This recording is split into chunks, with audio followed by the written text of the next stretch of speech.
ബുദ്ധിമുട്ടുണ്ടായപ്പോൾ നമ്മളെല്ലാവരും അടുത്തിരുന്നു. ആശുപത്രിയിൽ പോകാൻ പറഞ്ഞു. അതിനുശേഷമാണ് യോഗം തുടർന്നത്. കുറെ കഴിഞ്ഞപ്പോൾ ജോബോയി വീണ്ടും തിരിച്ചായി യോഗത്തിലേക്ക്. ഞങ്ങളെല്ലാവരും വിചാരിച്ച അദ്ദേഹം ആശുപത്രിയിൽ പോയെന്നാണ് വിചാരിച്ചത്. വളരെ ലാഭത്തോടു കൂടി അദ്ദേഹം പറഞ്ഞു, ചെറിയൊരു പ്രഷർ പറഞ്ഞതാണ് എന്ന് ചേട്ടാ. എന്നോട് മാത്രമല്ല എല്ലാവരും പറഞ്ഞു. എനിക്ക് കുഴപ്പമില്ല, ഞാൻ വീണ്ടും ഈ ക്യാമ്പിൽ പങ്കെടുക്കും. അതാണ് അവസാനമായി ജോബോയി എന്നോട് പറഞ്ഞത്, നമ്മൾ കേട്ടത്. ഭൗതികമായി അദ്ദേഹം നമ്മൾ വിട്ടുപിരിഞ്ഞെങ്കിൽ നമ്മുടെ മനസ്സിൽ ജോബോയുണ്ട്. അതിന് മരണമില്ല, അതൊരു ഓർമ്മയാണ്. ഇവിടെ പലരും സൂചിപ്പിച്ചതുപോലെ ഒരു കരുത്താണ്, ഒരു ആത്മവിശ്വാസമാണ് ശ്രീ ജോബോയ്. മരണം രംഗബോധമില്ലാത്ത കോമാളിയാണെന്ന് ഇവിടെ എഴുതി വച്ചിട്ടുണ്ട്. ജോബോയുടെ മരണവാർത്ത കേട്ടപ്പോൾ നമ്മുടെ മനസ്സിൽ തോന്നിയതാണ്. നമ്മൾക്ക് ഓരോരുത്തർക്ക് ഇവിടെ ഇരിക്കുന്ന അധ്യക്ഷ പേജിലിരിക്കുന്ന ബഹുമാനിയായ നേതാക്കന്മാർക്കും താഴെയിരിക്കുന്ന സഹപ്രവർത്തകർക്കും ജോബോയുമായി ഇടപഴകിയ, ബന്ധപ്പെട്ട, ഒരുമിച്ച് പ്രവർത്തിച്ചപ്പോൾ ഉണ്ടായ ഒട്ടേറെ അനുഭവങ്ങൾ. അനുഭവങ്ങളിലൂടെ ഇന്നും ശ്രീ ജോബോയ് നമ്മുടെ മനസ്സിലേക്ക് കടന്നു. സഹപാഠികളായവർ, സഹപ്രവർത്തകരായവർ, സ്നേഹിച്ചവർ, പരിഭവിച്ചവർ, വഴക്കിട്ടവർ, അങ്ങനെ പലതുമുണ്ട് ജോബോയുടെ സ്വഭാവത്തിന് സവിശേഷതയാണ്. പക്ഷെ അവിടെയെല്ലാം സ്നേഹിക്കുമ്പോഴും പരിഭവിക്കുമ്പോഴും വഴക്കിടുമ്പോഴും വ്യക്തിപരമായ ബന്ധത്തിന്റെ ദൃഢത കൂട്ടാനുള്ള ഒരു ആത്മാർത്ഥത ജോബോയുടെ പ്രവർത്തനത്തിന്റെ ഏറ്റവും വലിയ സവിശേഷതയാണ്. അതുകൊണ്ട് ഞാൻ വിചാരിക്കുന്നത് അദ്ദേഹത്തിന് ആരും അദ്ദേഹത്തെ ഇഷ്ടപ്പെടാതിരുന്നിട്ടില്ല. എല്ലാവർക്കും അദ്ദേഹത്തെ ഇഷ്ടമായി. നേരത്തെ ഇവിടെ സൂചിപ്പിച്ചതുപോലെ നമ്മൾ പലരെ പോലെ KSUവിലൂടെയാണ് ജോബോയ് രാഷ്ട്രീയ രംഗത്തേക്ക് കടന്നത്. ഒരു KSU പ്രവർത്തകനായ കാലം മുതൽ നിങ്ങളെ പോലെ തന്നെ എനിക്കും ജോബോയ് അടുത്തറിയാൻ കഴിഞ്ഞിട്ടുണ്ട്.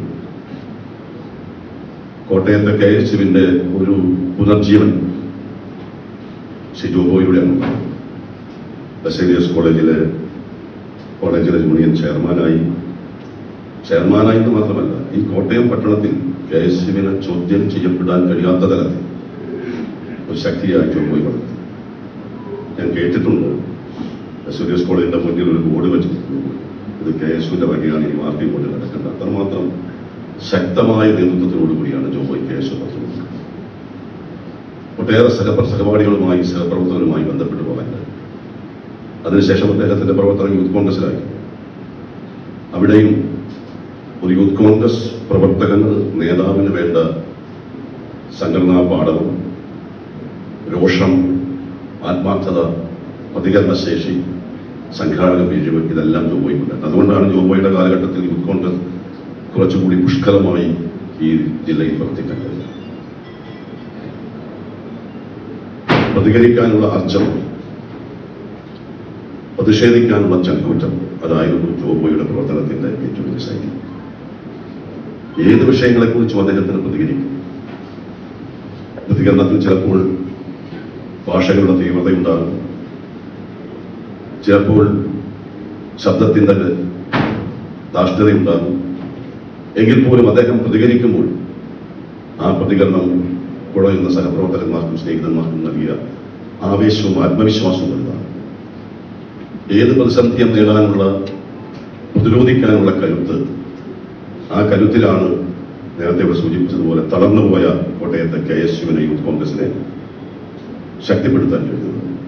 അപ്പോൾ ആ കരുത്തും ശക്തിയൊക്കെയായിരുന്നു ജോബോയുടെ സവിശേഷമായ ഗുണങ്ങൾ.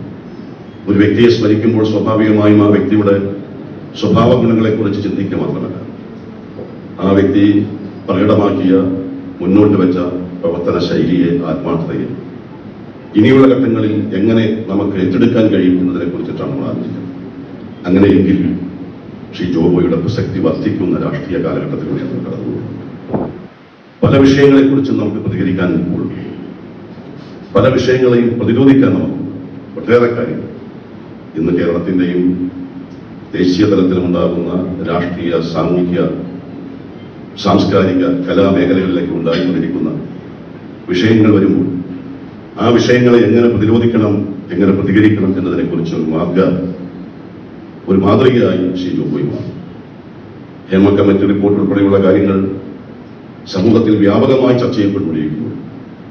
അത്തരം വിഷയങ്ങളിൽ നമ്മുടെ അഭിപ്രായമെന്ത് എന്നറിയാൻ, പ്രത്യേകിച്ച് ചിന്തിക്കുന്ന ചെറുപ്പക്കാർ അത്തരം വിഷയങ്ങൾ എങ്ങനെ നോക്കിക്കാണും എന്നറിയാൻ സമൂഹം കാതോർക്കുന്ന സമയത്ത് ജോബിയെക്കുറിച്ചുള്ള ഓർമ്മകൾ നമ്മൾ നടപ്പാക്കേണ്ടത് അത്തരം കാലിക പ്രസക്തമായ വിഷയങ്ങളിലുള്ള പ്രതികരണത്തിലൂടെ നമുക്ക് ജോബോയുടെ സ്മരണ നിലനിർത്തുന്ന അഭിപ്രായമാണ്. വ്യക്തികളെ നമുക്ക് സുഹൃത്ബന്ധത്തിലൂടെ നമുക്ക് ഇന്ന് നിലനിർത്താൻ കഴിയും. പക്ഷെ വരുന്ന ഒരു തലമുറ ജോബോയെക്കുറിച്ച് സ്മരിക്കുമ്പോൾ അദ്ദേഹം മുന്നോട്ട് വെച്ച അദ്ദേഹത്തിന്റെ പ്രവർത്തന ശൈലിയുടെ പാഠവത്തിലൂടെ ആയിരിക്കണം അദ്ദേഹത്തിനെ ചിന്തിക്കാനും വിലയിരുത്താനും പഠിക്കാനും പുതിയ തലമുറയ്ക്ക് അവസരം. ചുറ്റുപാടും കാണുന്ന ഒട്ടേറെ വിഷയങ്ങൾ യൂത്ത് കോൺഗ്രസ് പ്രവർത്തകന്മാർ ഏറ്റെടുക്കേണ്ട, KSU പ്രവർത്തകന്മാർ ഏറ്റെടുക്കേണ്ട, കോൺഗ്രസ് പ്രവർത്തകന്മാർ വഴികാണിച്ചു കൊടുക്കേണ്ട ഒട്ടേറെ വിഷയങ്ങൾ. അത്തരം വിഷയങ്ങളിലൊക്കെ ജോബോ എന്ന് പകർന്നു തന്നിരിക്കുന്ന ഒരു ആത്മവിശ്വാസത്തോടെ നമുക്ക് മുന്നോട്ട് പോകാൻ കഴിയും. കാപട്യം ഒട്ടും ഉണ്ടാകാവുന്ന നേതാവാണ് പലരുമായി ഞാനുമായി ജോബോയി വഴക്കിട്ടുണ്ട്, പലപ്പോഴും അസ്വസ്ഥ പ്രകടിപ്പിച്ചിട്ടുണ്ട്. പക്ഷെ വഴക്കിടുമ്പോൾ ഞാൻ നേരത്തെ സൂചിപ്പിച്ചതുപോലെ അദ്ദേഹത്തിന്റെ ആത്മാർത്ഥത നമുക്ക് തിരിച്ചറിയാൻ കഴിയില്ല. അതിന്റെ കാരണം അദ്ദേഹത്തിന് കാപട്യമില്ലായ്മ എന്നതാണ്. ആ കാപട്യമില്ലായ്മ അദ്ദേഹത്തിന് എപ്പോഴും അദ്ദേഹത്തെ കൂടുതൽ ഇഷ്ടപ്പെടാൻ കഴിയും. ഇന്ന് കാപട്യത്തിൻ്റെതായ ഒട്ടേറെ രാഷ്ട്രീയ സാഹചര്യങ്ങളിലൂടെ മുന്നോട്ട് പോകുന്നു. വ്യക്തികൾ, പ്രസ്ഥാനങ്ങൾ, ഗവൺമെന്റുകൾ, സമൂഹം കാണിക്കുന്ന അത്തരം വിഷയങ്ങൾക്കെതിരെയുള്ള ഒരു കരുത്ത് നമുക്ക് നേടിയെടുക്കണമെങ്കിൽ ചില പ്രവർത്തനങ്ങളെ നമുക്ക് മാതൃകയാക്കാൻ എത്തിക്കുക. കോട്ടയത്തെ എല്ലാ നേതാക്കന്മാരുമായി അധ്യക്ഷ വേദിയിലിരിക്കുന്ന ബഹുമാന്യരായ സീനിയർ നേതാക്കന്മാരായ Shri Thiruvanchoor Radhakrishnan, Shri KC Joseph, Shri Kurian Joy, അതിനൊക്കെ ശേഷം കടന്നു വന്നൊരു തലമുറയിൽപ്പെട്ട വ്യക്തിയാണ്. നമ്മളെല്ലാം പ്രിയങ്കരനായിരുന്ന ശ്രീ ഉമ്മൻചാണ്ടിയുമായി വളരെയേറെ ആത്മബന്ധമുണ്ടായിരുന്ന ഒരു വ്യക്തിയാണ് ശ്രീ ജോബോ. അവർ കോട്ടയത്തെ ഒരു കാലഘട്ടത്തിലെ മുഴുവൻ മുതിർന്ന നേതാക്കന്മാരുമായി അവരുടെ അനുഗ്രഹാശിസുകൾ, സ്നേഹവായ്പകൾ, അവരുടെ ശിക്ഷണങ്ങൾ, അവരുടെ ഉപദേശങ്ങൾ, അവരുടെ നിർദ്ദേശങ്ങൾ എല്ലാം നമുക്ക് ഏറ്റെടുക്കാൻ കഴിയും. നമുക്കൊക്കെ പലപ്പോഴും ജോബോയെ ശകാരിക്കേണ്ടി വന്നു. ഞാൻ തുറന്നു പറയും, അതൊന്നും വ്യക്തിപരമായി എതിർത്തുകൊണ്ടല്ല. അദ്ദേഹം കാണിക്കുന്ന അമിതമായ ആത്മാർത്ഥത പലപ്പോഴും സമൂഹം അത് പൂർണ്ണമായും മനസ്സിലാക്കാൻ കഴിയാത്തപ്പോൾ, ചില പരിഭവങ്ങൾ പല വേദികളിൽ ഉണ്ടാകുമ്പോൾ ശകാരത്തിന്റെ ഭാഷയിൽ അദ്ദേഹത്തെ കൂടെ കുറച്ചുകൂടി സജീവമാക്കുന്നതിന് വേണ്ടിയുള്ള പ്രവർത്തനം ഏറ്റെടുത്തു. എന്നെ സംബന്ധിച്ചിടത്തോളം ഞാൻ നേരെ സൂചിപ്പിച്ചതുപോലെ എൻ്റെ ഒരു കൊച്ചനുജനായിരുന്നു.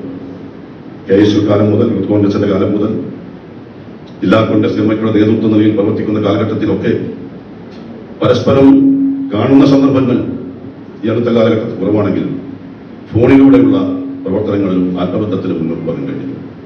ഞാൻ കോട്ടയത്ത് വിഷൻ 2025-ന്റെ ചാർജ് തന്ന് പത്രവാർത്ത വന്നപ്പോൾ കോട്ടയത്ത് ആദ്യം എന്നെ വിളിച്ച സഹപ്രവർത്തകന്മാരിൽ ഒരാളാണ് ശ്രീ ജോബോ.